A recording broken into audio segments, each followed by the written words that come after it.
नमस्कार, देवभूमि समाचार में आपका स्वागत है। आपके साथ मैं रीना झा बालियान। खबरों का रुख करेंगे, लेकिन उससे पहले एक नजर डालते हैं इस वक्त की हेडलाइंस पर। अल्मोड़ा सड़क हादसे में गई 36 लोगों की जान। पहाड़ों में धड़ल्ले से चल रहे डग्गा मार वाहन। सवाल, दुर्घटना के लिए आखिर कौन जिम्मेदार? केदारनाथ उपचुनाव में उत्तराखंड कांग्रेस को प्रभारी का इंतजार। स्टार प्रचारकों की लिस्ट में कुमारी शैलजा का नाम। क्या शैलजा बढ़ाएंगी कांग्रेस कार्यकर्ताओं का मनोबल?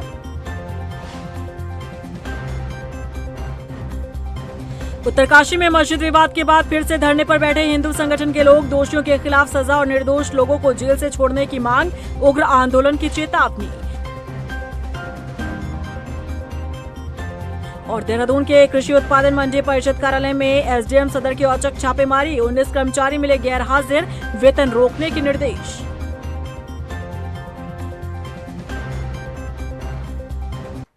चलिए बुलेटिन की शुरुआत कर लेते हैं। उत्तराखंड के अल्मोड़ा में बड़ा सड़क हादसा हुआ, जिसमें 36 लोगों की जान चली गई।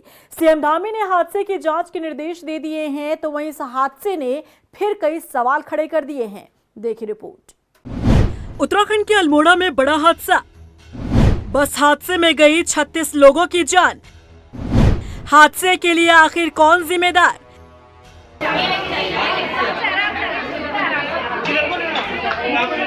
उत्तराखंड के अल्मोड़ा में सोमवार सुबह बड़ा बस हादसा हो गया। यात्रियों से भरी बस गहरी खाई में जा गिरी, जिसमें 36 लोगों की मौत हो गई, तो वहीं बाकी लोग घायल हो गए। बता दें, यात्रियों से भरी बस सड़क से फिसलकर 200 मीटर गहरी खाई में गिर गई। ये बस यात्रियों को लेकर गढ़वाल से कुमाऊं जा रही थी। जानकारी के मुताबिक हादसे के समय बस में क्षमता से ज्यादा यात्री सवार थे। प्रत्यक्षदर्शियों के मुताबिक बस ने अपना नियंत्रण खो दिया था, जिसके बाद ये बस हादसे का शिकार हो गई।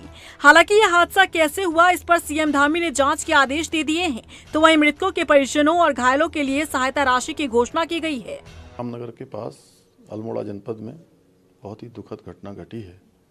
एक गहरी खाई में बस गिर गई, जिससे अनेक लोगों को अपनी जान से हाथ धोना पड़ा है और कई घायल हुए हैं।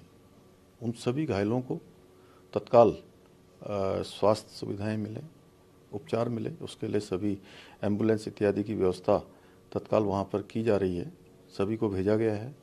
सभी अफसरों को मौके पर जाने के निर्देश दिए हैं और इस पूरी घटना के लिए कुमाऊं कमिश्नर को मजिस्ट्रियल जांच के आदेश दिए हैं और संबंधित विभाग के लोगों को निलंबित करने के भी आदेश दिए हैं, जो भी इस घटना से संबंधित हैं।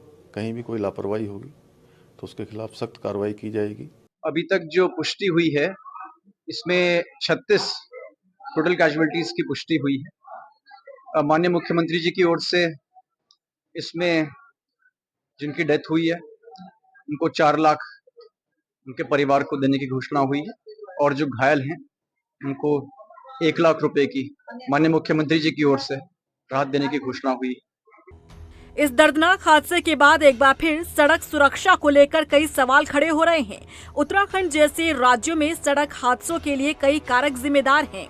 उत्तराखंड का अधिकांश हिस्सा पहाड़ी है, जहां सड़कें संकरी और घुमावदार होते हैं। ऐसे में अगर बस का सही रखरखाव नहीं होता तो इस तरह के हादसे सामने आते हैं। खड़ी ढलानों से जब बसें नीचे की तरफ आती हैं, तब कई बार ब्रेक फेल होने की संभावना रहती है। बारिश, बर्फबारी और बादलों के कारण भी कई बार हादसे हो जाते हैं। एक नजर डालते हैं अब तक उत्तराखंड में बड़े सड़क हादसों पर। 4 नवंबर 2024 अल्मोड़ा में बस गिरी, जिसमें 36 लोगों की मौत हुई। 1 जुलाई 2018 धुमाकोट में हादसा हुआ, जिसमें 48 लोगों की मौत हुई थी। 23 मई 2017 नालूपानी के पास खाई में बस गिरी, जिसमें 27 लोगों की जान चली गई। 1 अगस्त 2010 गंगनानी के पास ट्रक हादसा हुआ, जिसमें 27 लोगों की मौत हो गई। 4 जुलाई 2009 भटवाड़ी गंगनानी के बीच हादसा हुआ, जिसमें 40 लोगों की मौत हो गई। 9 जुलाई 2006 नालूपानी के पास हादसा हुआ, जिसमें 22 लोगों की मौत हो गई। 20 सितंबर 1995 भागीरथी में बस गिरी, जिसमें 70 लोगों की मौत हो गई। हालांकि कई ऐसे फैक्टर हैं जिनके लिए व्यवस्था की कमी जिम्मेदार है। शराब पीकर गाड़ी चलाना, खराब सड़कें भी इसके लिए जिम्मेदार है, खराब रखरखाव भी इसके लिए जिम्मेदार है। ब्रेक, टायर जैसी चीजों में समस्या के कारण भी इस तरह के हादसे होते रहते हैं। सड़कों पर ओवरटेकिंग, गलत लेन में गाड़ी चलाना और अन्य यातायात नियमों का उल्लंघन आमतौर पर देखा जाता है। हालांकि अल्मोड़ा बस हादसे के पीछे क्या वजह रही, ये जांच के बाद ही साफ हो पाएगा। वहीं अल्मोड़ा बस दुर्घटना में घायलों का हालचाल जानने के लिए सीएम धामी अस्पताल पहुंचे, जहां मुख्यमंत्री पुष्कर सिंह धामी ने घायलों को हर संभव मदद का आश्वासन दिया है। सीएम धामी ने कहा कि प्रदेश सरकार प्रभावितों के साथ हर पल खड़ी है। बता दें, इस हादसे के बाद सीएम धामी ने मृतकों के परिजनों और घायलों के लिए मुआवजे का भी ऐलान किया।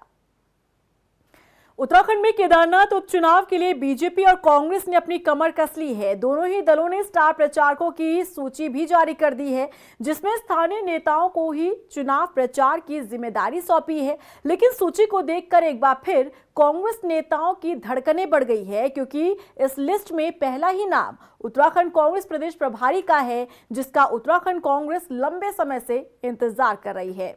देखिए रिपोर्ट।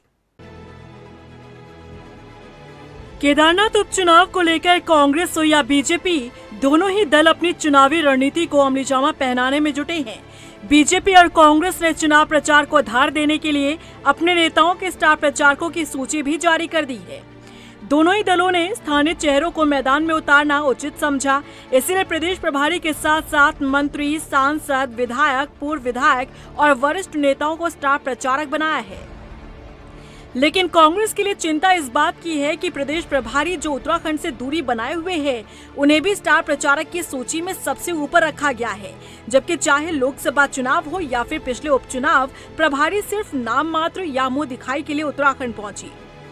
जबकि बीजेपी के प्रदेश प्रभारी केदारनाथ तक पहुंच चुके हैं और पार्टी कार्यकर्ताओं को उत्साहित कर रहे हैं।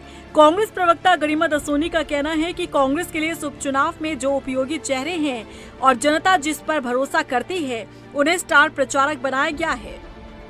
की नियुक्ति यहाँ प्रभारी के रूप में हुई, उसके बाद देश के अंदर लोकसभा चुनाव हो गए। हमारी सीनियर लीडर होने के नाते उनकी लोकसभा चुनाव में महत्वपूर्ण भूमिका थी और उसके तुरंत बाद, लोकसभा चुनाव के तुरंत बाद जो है हरियाणा में विधानसभा चुनाव हो गए, जहां से वो स्वयं आती हैं और जहां के वरिष्ठतम नेताओं में गिनी जाती हैं। तो ऐसे में उनके प्रदेश को उनकी ज्यादा जरूरत थी।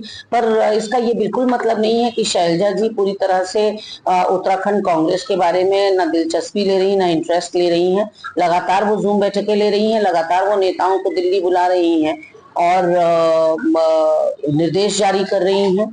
यहाँ के क्रियाकलापों, यहाँ की गतिविधियों पर उनकी पैनी नजर है। कांग्रेस प्रदेश प्रभारी को लेकर जितने सवाल कांग्रेस के कार्यकर्ता उठा रहे हैं, उससे कहीं ज्यादा सवाल बीजेपी खड़े कर रही है। कांग्रेस प्रदेश प्रभारी का उत्तराखंड ना आना जहां कांग्रेस के लिए निराशाजनक है, तो वहीं बीजेपी तंज कस रही है। देखिए, स्टार प्रचारक की सूची जारी होती है, वो चुनाव आयोग के निर्देशानुसार उसको सभी पार्टियों को जारी करना होता है। लेकिन जिस प्रकार से कांग्रेस की जो स्टार प्रचारक सूची जारी की गई है, उनके जो प्रभारी स्टार प्रचारक की सूची में नंबर 1 पर हैं, उनकी प्रदेश, जो उनका प्रदेश कार्यालय कांग्रेस का, उसमें चुनाव का समय हो या चुनाव के अन्य वक्त का समय हो, उनको देखने के लिए कांग्रेस के कार्यकर्ता, कांग्रेस के पदाधिकारी तरस जाते हैं। तो मुझे लगता है स्टार प्रचारक बनके क्या अर्जित कांग्रेस को होगा, ये सब सुनिश्चित है। स्टार प्रचारकों की सूची जारी होने के बाद भले ही बीजेपी कांग्रेस दोनों ही अपने नेताओं को लेकर कॉन्फिडेंट नजर आ रही हों, लेकिन कांग्रेस प्रदेश प्रभारी का उत्तराखंड से यूं दूरी बनाना पार्टी के मनोबल को जरूर कमजोर करता है। ऐसे में देखना होगा कि क्या कांग्रेस प्रदेश प्रभारी कुमारी शैलजा इस बार केदारनाथ के उपचुनाव में पार्टी कार्यकर्ताओं का मनोबल बढ़ाने के लिए उत्तराखंड पहुँचती है या फिर उनका इंतजार यूं ही बरकरार रहता है।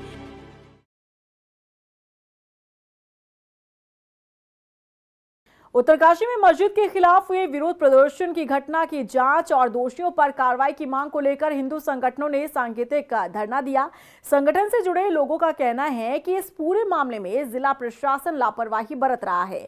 निर्दोष लोगों पर मुकदमे दर्ज कर उन्हें जेल में डाला जा रहा है। उन्होंने कहा कि अगर जल्द ही निर्दोष लोगों को जेल से नहीं छोड़ा जाता और मुकदमे वापस नहीं लिए जाते तो उग्र आंदोलन किया जाएगा। के साथ 24 तारीख को जो प्रशासन द्वारा उत्पीड़न किया गया और ये सोची समझी रणनीति के तहत इन्होंने उत्पीड़न किया है। 4 घंटे तक हम लोगों को वहाँ पर बैठा करके रखा। उस समय फिर जिलाधिकारी कहते हैं कि हम भंडारी NSC तक पहुँच गए थे। उससे पहले आप ये बताइए, ना तो पथराव हुआ, ना कहीं कुछ डला, ना किसी ने बोतल फेंकी। वही समय ऐसा क्यों था कि वह उसी समय बोतल भी फेंकी गई और पथराव भी होगा। और आज प्रशासन ये कहता है हमारे पास वीडियोज़ हैं, आप वीडियोज़ को वायरल कीजिए ना। देहरादून के जिलाधिकारी के निर्देश पर SDM सदर ने कृषि उत्पादन मंडी परिषद कार्यालय का औचक निरीक्षण किया। इस दौरान कार्यालय में सिर्फ एक ही कर्मचारी मौजूद था, जबकि 19 कर्मचारी गैर हाजिर मिले, जिनके वेतन रोकने के लिए SDM ने रिपोर्ट जिलाधिकारी को भेजी है। वहीं जिलाधिकारी का कहना है कि आए दिन कृषि उत्पादन मंडी परिषद कार्यालय की शिकायतें मिल रही थी, जिसके बाद आज औचक निरीक्षण किया गया। कुछ व्यापारी वर्गों से व्यवस्था को लेकर, सफाई को लेकर और जो हमारी रिसीट्स दी जाती हैं ट्रेडिंग में, उनको लेकर कुछ इश्यूज़ थे। तो हमारी टीम ने आज निरीक्षण किया है। उसकी रिपोर्ट और फाइंडिंग्स जैसे भी आएंगी तो तदनुसार आवश्यक कार्रवाई की जाएगी।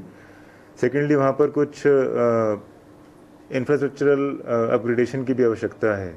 तो हमारे पास मंडी में पर्याप्त फंड्स उपलब्ध रहते हैं। तो व्यापारियों के दृष्टिगत और जो किसान दूर दराज से अपने प्रोड्यूस को यहाँ पर सेल ऑफ करने आते हैं, वो अपना काफ़ी समय यहाँ पे व्यतीत करते हैं। तो उनके लिए भी सुविधाओं को सुगम करना मंडी का दायित्व है। रुड़की के लिबरहिड़ी में उत्तम शुगर मिल में आज से पेराई सत्र शुरू हो गया है। इस मौके पर गन्ना समिति के चेयरमैन सुशील राठी ने कहा कि उत्तम शुगर मिल की चीनी की गुणवत्ता और पेमेंट की कोई सानी नहीं है। उत्तम शुगर मिल से क्षेत्र के किसानों को बड़ा लाभ मिलेगा। 24-25 का आज उत्तम चीनी मिल का पेराई सत्र प्रारंभ हुआ है और 1 करोड़ कुंटल का इन्होंने लक्ष्य रखा है। और मैं तो ऊपर से कामना करता हूँ, भगवान से प्रार्थना करता हूँ कि इनका पेराई सत्र अच्छा चले। इनका पेराई सत्र अच्छा चलेगा तो किसानों को इसका निश्चित रूप से लाभ होगा और किसान भी उत्साहित हैं, क्योंकि पिछले 1 महीने से चरखियाँ चल रही थी और उन्होंने परिणाम में किसानों को गन्ना अपना वहाँ बेचना पड़ रहा था। वो चाहते थे चीनी मिल में डालें, तो कहीं ना कहीं उसको ध्यान में रखते हुए आज ये पेराई सत्र प्रारंभ किया है और क्षेत्र के लोगों में काफी उत्साह है। वहीं लक्सर में राय बहादुर नारायण सिंह शुगर मिल के पेराई सत्र की शुरुआत आगामी कुछ ही दिनों में होने वाली है, जिसके लिए शुगर मिल की ओर से लक्सर क्षेत्र के गांव में क्रय केंद्र भी स्थापित किए जा चुके हैं। वहीं क्रय केंद्रों पर 15 दिनों से ज्यादा किसी भी मिल कर्मचारी की तैनाती नहीं होगी। इसे लेकर गन्ना विकास परिषद और गन्ना समिति की ओर से आदेश जारी किए गए हैं। देखिए, मिल प्रबंधक को अभी एक चिट्ठी जारी की है गन्ना समिति से भी और गन्ना परिषद से भी।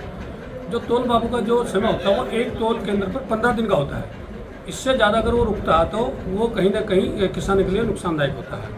हमने केवल एक ही बात कही है कि कोई भी मिल प्रबंधक को ऐसा ना काम करे जिससे कोई किसानों को समस्या हो। तो एक आदेश जारी हुआ है कि कोई भी तोल बाबू 15 दिन से ज़्यादा नहीं रुकेगा। ये गन्ना विकास परिषद की ओर से और गन्ना समिति की ओर से दोनों से हमने एक चिट्ठी दी है।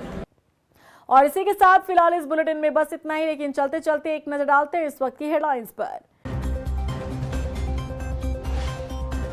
अल्मोड़ा सड़क हादसे में गई 36 लोगों की जान, पहाड़ों में धड़ल्ले से चल रहे डग्गा मार वाहन। सवाल, दुर्घटना के लिए आखिर कौन जिम्मेदार? केदारनाथ उपचुनाव में उत्तराखंड कांग्रेस को प्रभारी का इंतजार। स्टार प्रचारकों की लिस्ट में कुमारी शैलजा का नाम। क्या शैलजा बढ़ाएंगी कांग्रेस कार्यकर्ताओं का मनोबल?